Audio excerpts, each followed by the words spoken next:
ഞാൻ ബേസിക്കലി ഒട്ടും കിസ്സോ ഹഗ്ഗോ അല്ലെങ്കിൽ ഫിസിക്കൽ ടച്ചിലൂടെ എൻ്റെ സ്നേഹം പ്രകടിപ്പിക്കുന്ന ഒരാളല്ല. അശ്വിൻ്റെ അടുത്താണ് ഞാൻ, അല്ലാതെ ഞാൻ ആരോടും അങ്ങനെ എൻ്റെ പ്രവൃത്തികളിലൂടെയോ അല്ലെങ്കിൽ സംസാരത്തിലൂടെ എവിടെയെങ്കിലും അത് എനിക്ക് അവരുടെ മുമ്പിൽ ഇരുന്നും പറ്റില്ല.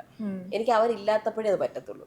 ഇപ്പൊ അമ്മൂനെ ആയാലും ഇഷാനി ആയാലും ഹൻസിക്കായാലും അവരിയ്ക്കുമ്പോൾ എനിക്ക് നിങ്ങൾ ചക്കരയാണ് തേനാണ് മുത്താണെന്ന് എനിക്ക് പറയാൻ പറ്റില്ല.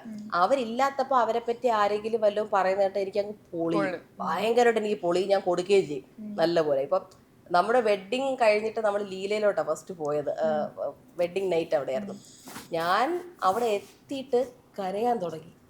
ഞാൻ അശ്വിൻ്റെ അടുത്ത് പറഞ്ഞു, ഇനി ഇനി ഞാൻ എൻ്റെ വീട്ടുകാരുടെ കൂടെ അല്ലേ നിൽക്കുന്നത്, ഞാൻ അവരെ ഒന്നും ഇനി കാണൂലേ, എന്താ ഇപ്പോൾ സംഭവിച്ചത്, നമ്മൾ കെട്ടിയല്ലേ, അയ്യോ എനിക്ക് അവരെയൊക്കെ മിസ് ചെയ്യുന്നു. എന്നിട്ട് ഞാൻ എപ്പോഴും ഫ്ലാറ്റിൽ പോയപ്പോഴും ഞാൻ പറഞ്ഞു, ഭയങ്കര സൈലന്റ് അല്ലേ ഇവിടെ, എൻ്റെ വീട്ടിലെ സൗണ്ടൊക്കെ ഞാൻ മിസ് ചെയ്യുന്നു, എല്ലാവരെയും ഞാൻ മിസ് ചെയ്യുന്നു, ഞാൻ പറഞ്ഞുകൊണ്ടിരുന്നത്. എന്നിട്ട് വീട്ടിൽ പോയി ഇരുന്നപ്പോഴാണ് ഞാൻ ഒന്ന് നോർമലായ, എല്ലാവരുമായിട്ടൊക്കെ ഒന്ന് സംസാരിച്ചപ്പോൾ ഞാൻ കുറച്ച് നോർമലായി.